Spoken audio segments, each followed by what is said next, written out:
Good morning, everybody. Welcome back to our second week of Bruce Miller's 5-week series, Bible Passages We Tend to Forget and Maybe Why We Shouldn't. Before I reintroduce Bruce, I will remind you that you can submit your questions in the Q&A. There's a toolbar. It depends on what kind of device you're using, but you can submit your questions. I'll be monitoring those, and as they come in, I will let Bruce know that they're there. I also want to let you know that today from noon to 1, if you missed last weekend's First Presbyterian Church Fall Gathering, our drive-through, today Mary Kay Collins all by herself is doing a drive-through from noon to 1 after the service, and you can go and pick up, and I will read you the list. If we have a fall calendar term book that looks like this. Mary Kay's handing those out. There are some giveaways, FPC Frisbee and stress balls. The Presbyterian Women Directory Addendum is here, and you can pick that up. Also, the Children's Youth handout, the Youth Ministry goodie bag, and the Presbyterian Women Horizons Bible Study Participant Guide are all available if you missed last weekend's drive-through and you want to go pick those up from noon to 1 today. I also want to remind you that these classes are being recorded. The Covenant class sessions are being recorded and can be most easily found on YouTube by going to the First Presbyterian Church website. On a new page created specifically for Covenant class, go check that out. You go to the website, fpcrichmond.org/Covenant class. That's all one word, Covenant class. And you'll go directly to a page that shows the schedule of our classes for the fall and the little blurb descriptions, links to past recordings. But right now, there's a picture of Bruce Miller front and center with a big red YouTube arrow. You just click on that and you can look at last week's class, and early next week, this week's class will be available. And as we go along during the fall, you can just click on the name of the teacher on that page and go to their recordings. So I'm going to turn it over to Bruce in a second after I say a few things. As many of you know, Bruce has been a key figure in the Richmond theater scene for more than 40 years. He served for some years as artistic director of the Barksdale Theater. He co-founded Theater 4 as Virginia's first professional theater for young people and served as its founding artistic director. Bruce also co-founded Virginia Repertory Theater with the merger of Barksdale and Theater 4. He has been an actor, a director, a producer, a playwright, many other things, I'm sure. He also happens to be a really good teacher and a longtime friend of First Presbyterian Church with an interest in faith-based topics. So we're really lucky and appreciative to have him, and thank him for this second class today. Turn it over to you, Bruce. Thank you, Mary D. And thank you for everybody who has returned for week 2. Last week was a fascinating experience for me because I don't teach from a place of authority where I really know what I'm talking about. I teach from a place of questions. And so I like it when I'm in a room full of people and I can ask questions and you can ask questions and we can discuss them. And instead, I'm in my small basement office here in Bon Air, staring into a camera and not seeing any of you. So I'm going to take it as a matter of faith that you're out there, and I see the number 42 participants on the little chart at the bottom of my screen. So I guess the wonders of modern technology are working. So thanks for being back this week, and we'll go ahead and get started with the prayer if we can. Heavenly Father, thank you for the opportunity to come together through technology in this time that is keeping us apart physically.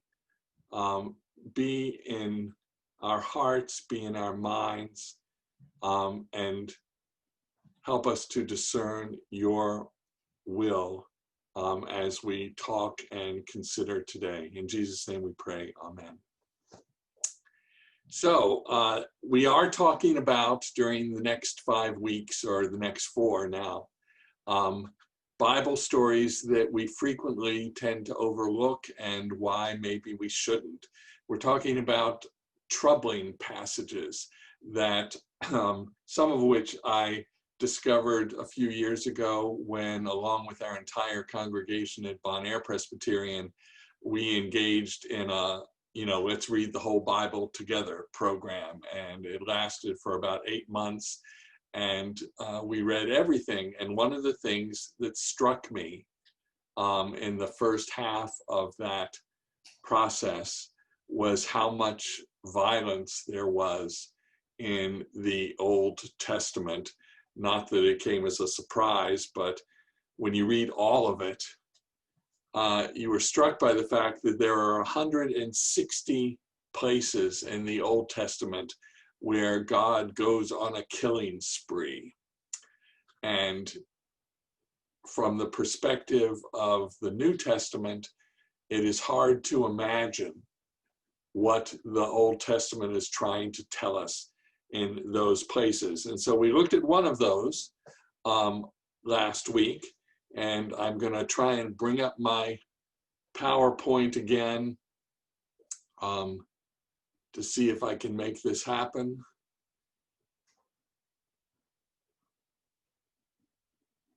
And here we go.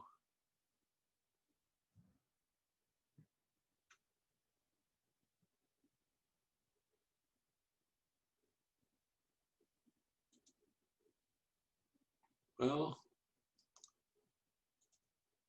there we go. All right. I don't know if you can see that. I can see it. Can you, Mary D. and Wilson, can you see the screen? We can't see it, so you may need to go to the share screen button at the bottom. Well, I've done all that. So here it comes. There we go. All right, It just takes a second, I think. Can you see it now? Yep, it's there. All right. And I'm going to allow the menu to stay over there. So last week's lesson, Who Let the Bears Out? We talked about the story of Elisha after he was christened as the new prophet with twice the powers of his mentor Elijah. And after he crossed back over the Jordan River, his first miracle was to purify the waters in Jericho. You can see that. And then he headed on to Bethel, where he encountered 42 jeering boys who were subsequently mauled by 2 she-bears after Elisha called a curse from God onto these boys who were jeering him because of his baldness. And I asked the question, well, who let those bears out? Was it Elisha who called upon God to put a curse on these boys who were bothering him? Or was it God who said, yes, Elisha, I will send out these she-bears? Or was it the boys themselves who let the bears out when they sought to break their connection with God? And we looked at the parallels between the figure of Moses, we are told, writing the first 5 books of the Bible, and the Deuteronomistic history that followed those books, which includes this story, and the parallel to the blind poet Homer, who was writing for the Greek people. And one of the stories that I didn't get to last week because we ran out of time was a second story in the Old Testament, the story of the sorcerer Balaam, hearing from his talking donkey after God sent an angel to block their path on the road to Moab. So I want to read that story now from Numbers 22. We'll stop this share for a minute. And the story goes like this. And I'm going to switch my glasses to my up-close glasses. There we go. Balaam got up in the morning, saddled his donkey, and went with the princes of Moab. But God was very angry when he went, and the angel of the Lord stood in the road to oppose him. Balaam was riding on his donkey, and his 2 servants were with him. When the donkey saw the angel of the Lord standing in the road with a drawn sword in his hand, the donkey turned off the road into a field. Balaam beat her to get her back on the road. Then the angel of the Lord stood in a narrow path between 2 vineyards with walls on both sides. And when the donkey saw the angel of the Lord, she pressed close to the wall, crushing Balaam's foot against it. So Balaam beat the donkey again. Then the angel of the Lord moved on ahead and stood in a narrow place where there was no room to turn, either to the right or to the left. And when the donkey saw the angel of the Lord, she lay down under Balaam. And Balaam was angry, and he beat the donkey with his staff. And then the Lord opened the donkey's mouth. And the donkey said to Balaam, "What have I done to you to make you beat me these 3 times?" Balaam answered the donkey, "You have made a fool of me. If I had a sword in my hand, I would kill you right now." And the donkey said to Balaam, "Am I not your own donkey, which you have always ridden to this day? Have I been in the habit of doing this to you?" "No," Balaam said. Then the Lord opened Balaam's eyes, and Balaam saw the angel of the Lord standing in the road with his sword drawn. So Balaam bowed low and fell face down. And the angel of the Lord asked him, "Why have you beaten your donkey these 3 times?" "I have come here to oppose you because your path is a reckless one before me. The donkey saw me and turned away from me these 3 times. If she had not turned away, I would certainly have killed you by now. But I would have spared the donkey." Balaam said to the angel of the Lord, "I have sinned. I did not realize you were standing in the road to oppose me. Now, if you are displeased, I will go back." And the angel of the Lord said to Balaam, "Go with the men, but speak only what I tell you." So Balaam went with the princes of Balak. And then the story goes on from there. The reason I bring this story up is because it's another one of those stories that asks us to believe the impossible. The story of Elisha and the bears asks us to believe that God sent 2 she-bears out to maul these 42 boys that were jeering Elisha. And the story of Balaam and the donkey asks us to believe that God made the donkey speak. And the donkey spoke to Balaam and helped him understand why God was trying to block his journey to Balak. It reminds me, when I read that story, of a TV series that I used to watch, many of you used to watch. I think I was a kid when I watched it, called Mr. Ed, about the talking horse. And it had that song that introduced it. "A horse is a horse, of course, but who ever heard of a talking horse? That is, unless the horse, of course, is the famous Mr. Ed." And then they had a TV series once a week, a half-hour comedy about a talking horse who always led his master to wisdom because the horse could see things that his master couldn't and would advise him. Now, when I was a child and I watched Mr. Ed on TV and I got a good laugh out of it, and the technology allowed them to move the horse's mouth in time with the words that were spoken, did I think this was real? No, I knew instantly that this was a story and that the story had things to impart to me. Most of it was entertainment, but sometimes there was a lesson that the master learned from Mr. Ed the horse, and that we took that lesson away from us. And last week, when we talked about what these Old Testament stories, what the takeaway is, I dared to say, and perhaps got myself in trouble doing it, I don't know, that some people will tell you that these stories are meant to be literally true.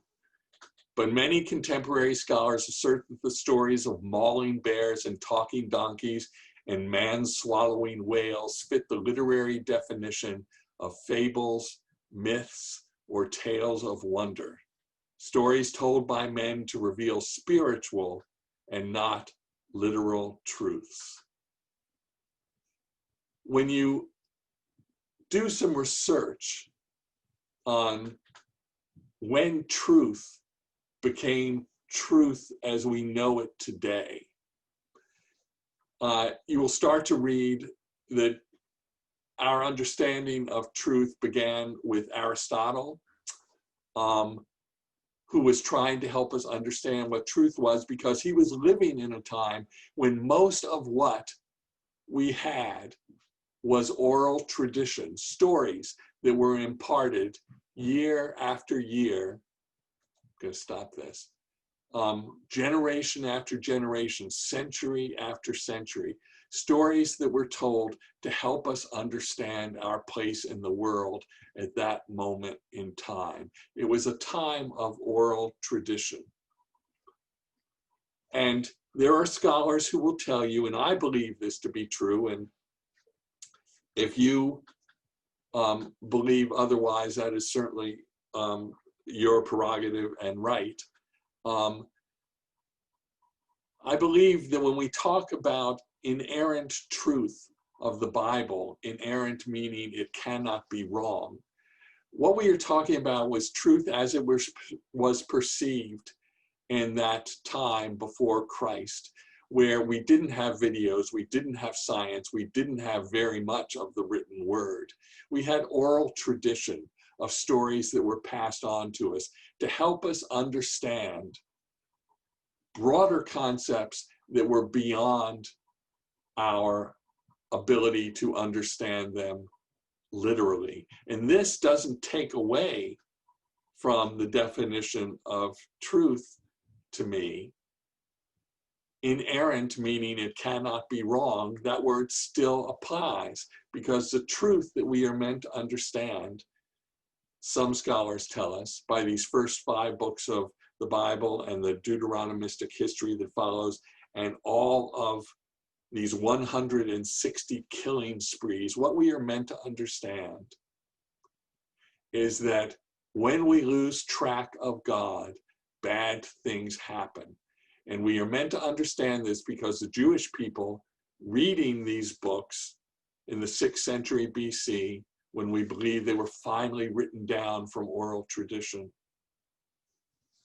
needed to hear this message because they were in captivity in Babylon. The northern kingdom had been captured by the Assyrians and destroyed, and the southern kingdom was in captivity. And they were going, what is the deal? We had this promise from God that we were his people, and now these terrible things are happening to us. And so these stories that were passed on orally and then in writing say, this is what happens when we lose our connection to God. And even in captivity, what we need to do, even in bad times, what we need to do is restore our connection to God, because being connected to God is how we connect ourselves to good things happening in our future. Now, if we go back to the Greek stories from Homer, the blind poet, the Iliad and the Odyssey, written at about the same time, also based on oral tradition. And we are told that Homer is probably not a real person. He's probably a legendary character, the blind poet of Homer, representing lots of different authors who recorded this oral tradition. And we say, what is the purpose of the Iliad? Well, certainly it tells the story of the war with Troy, but not the whole story, just one little piece of it during the 9th year, because there are other parts of oral tradition that tell the other part.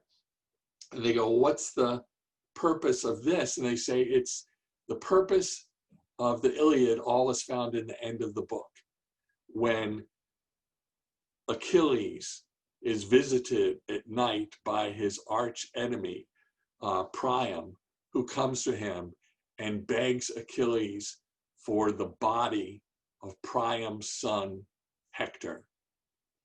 And Priam has been Achilles' enemy, but this old man comes in the middle of the night to Achilles, risks everything. He knows Achilles will probably kill him. And he says, show mercy on me and give me the body of my son Hector, who you killed, so that I can bury him. And we are told by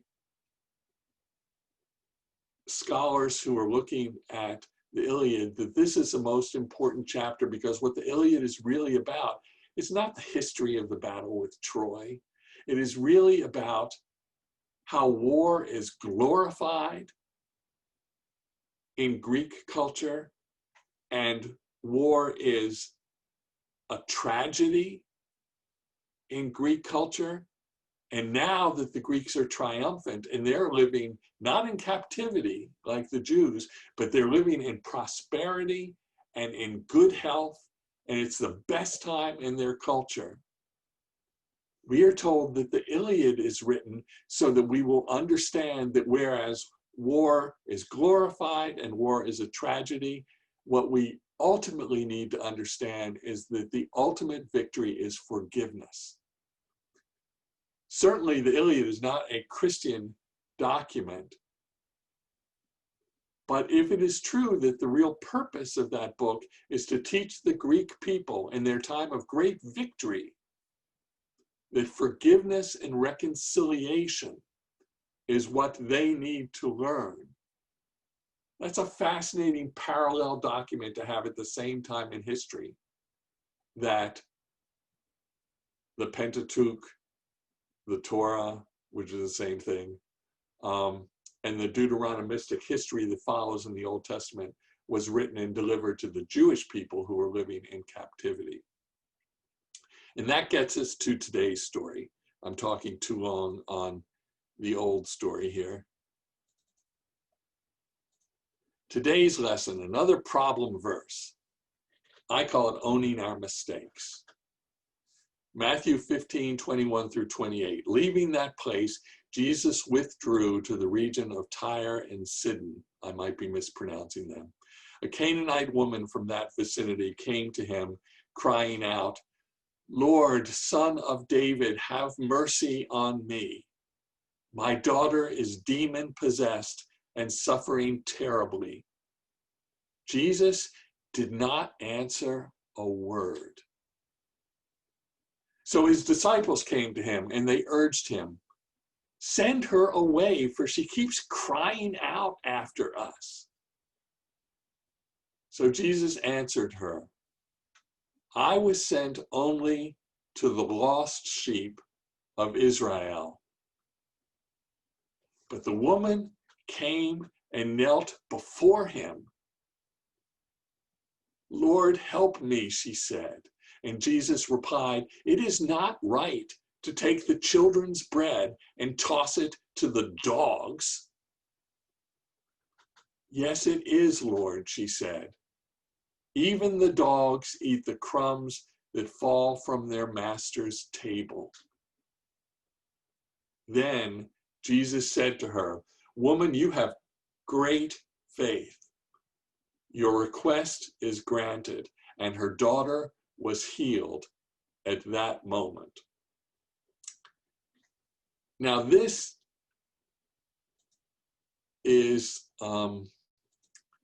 a troubling story to me. And when I re-encountered it, when we were reading everything, I went, okay, you know, with my little discussion group, I said, let's talk about this, because here we are told, and the story is told in a slightly different way in the book of Mark.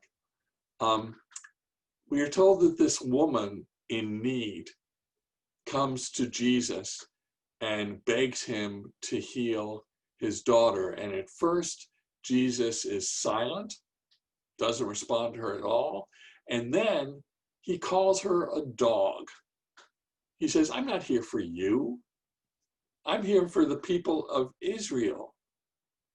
And it would be wrong for me to take the food meant for my children and give it to the dogs. So he tries to dismiss her and send her away. Well, good golly, Miss Molly, that is not the Jesus that I have been taught since I was a child to know and love.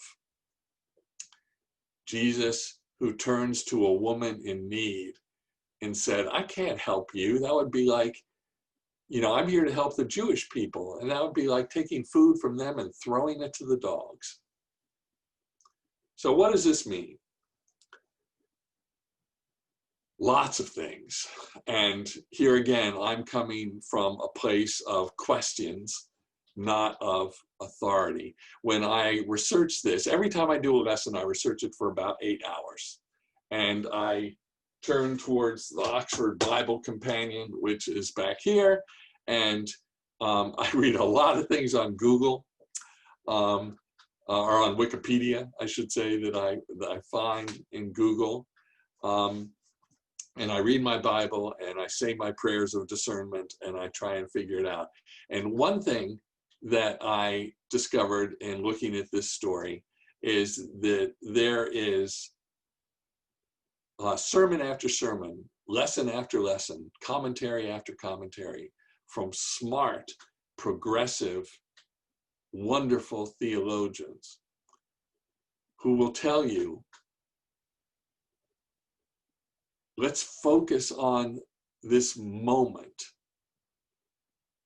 the moment after Jesus says, I can't help you. I am here for the Jewish people.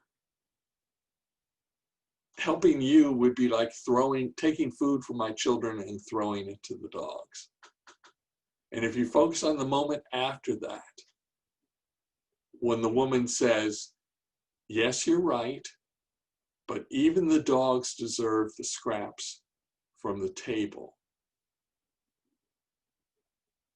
And then Jesus changes his position.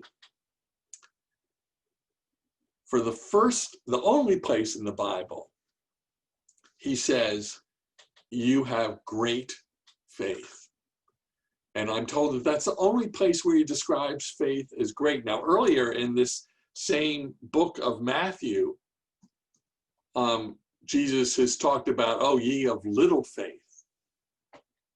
You know, when Peter sinks in the water, as Jesus is walking on the water towards the boat and holds out his hand and says, come walk to me. And Peter gets out of the boat and starts walking towards him and then looks at the storm and looks at the waves and doubts that this miracle is possible.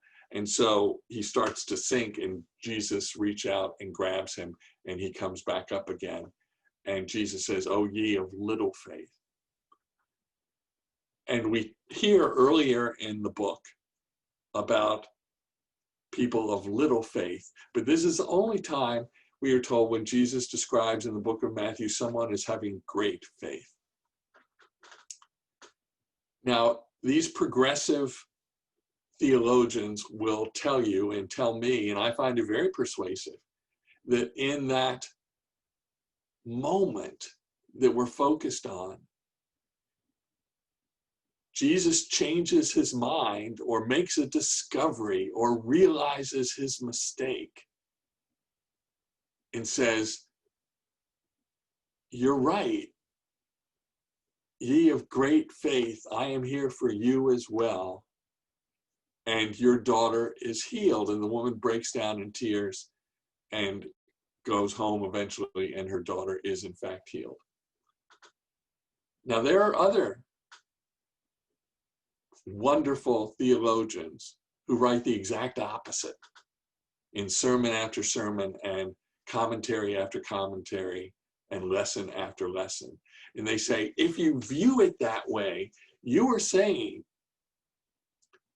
that Jesus is not without sin, that he is not 100% God, that he has prejudices, and that he needs to learn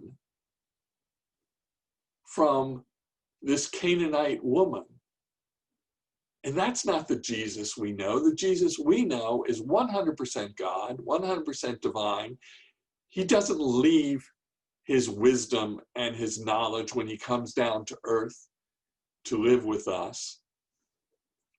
He has all of that with him. So you can't say that Jesus has made a mistake and then realizes his mistake and changes his mind, because that takes away from what we are assured is the divinity of Jesus.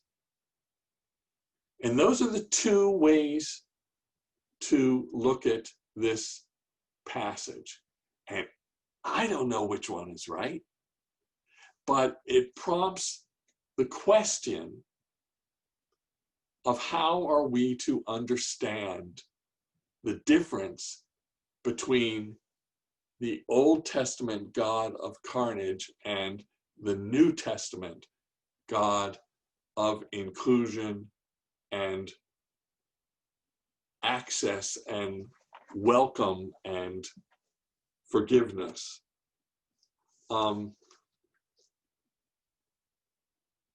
Jesus himself talks about the passage in Isaiah that is, I'm going to read to you now, Isaiah 56, starting with verse 3. Let no foreigner who has bound himself to the Lord say, the Lord will surely exclude me from his people, and let not any eunuch complain. I am only a dry tree.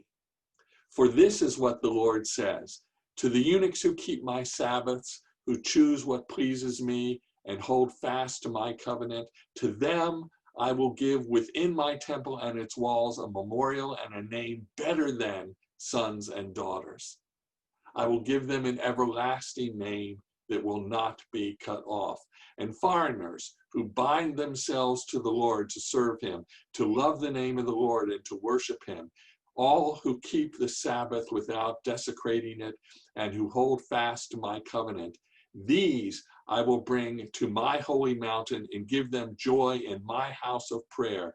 Their burnt offerings and sacrifices will be accepted on my altar, for my house will be called a house of prayer for all nations. And that's Old Testament, Isaiah. But, oh yes, Mary D.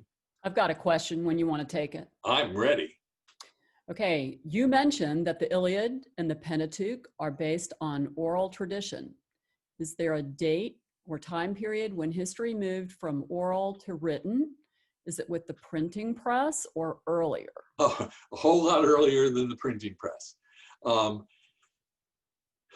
first recorded histories that we have, I mean, about 1,000, and I only know this because I've looked this up, all right? About 1,000 BC is when symbols and the first writing started, but the first writing of paragraphs and sentences and histories and stories happened at about the time that the Iliad was written and the Pentateuch was written, which is about the 6th century BC. And these oral traditions began to be written down in about the 6th century BC. And for those who believe that the first 5 books of the Bible are written by Moses himself, that's a whole lot earlier than the 6th century BC. But many scholars, if not most scholars, will tell you that the first 5 books of the Bible were actually written down in about the 6th century BCE, I should say, before Common Era. I still say BC and AD, you know, but that's not what people say anymore. That's, you know, where I give away my gray hair and show how old I am, that I remember the theme song from Mr. Ed. So yes, is there a date? Yes, it's about now. It's about when these books were written down for the first time for purposes, when oral history was being written down into books. There was writing maybe 400 years earlier, but written down into books about 600 BCE. So I've gotten one more good. sort of discussion thing, getting back to the lesson for today. And I love the questions. Thank you. Yeah, me too. I wonder if there isn't a third option. Possibly Jesus is being a very perceptive teacher who is challenging his student. He perceives that the woman is up to a challenge and is taking her and his listeners to a place of revelation. Absolutely. That is in there too. That Jesus is teaching by challenging her, by saying, no, I can't give this to you because I am called upon to be a servant to my people and to work miracles for my people. And he is doing this knowing that she seems to be connecting and she may be up to the challenge and take him on. And what she does is she does not say, no, you're wrong. She says, yes, you're right. She accepts the metaphor that she is a dog. Now, we're told that the actual word dog, there are 2 words that are used in the Bible. We're told that nowhere in the Bible are nice things said about dogs.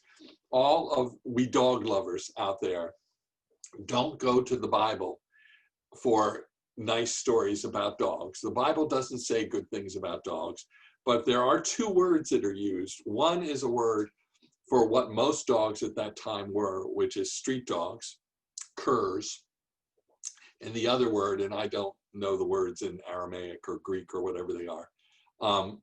The other word is for small dogs or pet dogs. And the word that is used in this Matthew story is the word for small dogs or pet dogs. So he's saying, you are like the pet dogs in the house. And she says, yes, okay, all right, sure. I'll take you on. I am like the pet dog. You're my teacher here.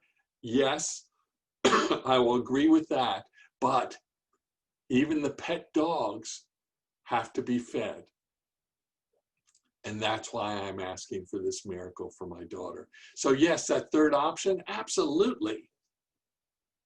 But we're still in that place where we're trying to figure out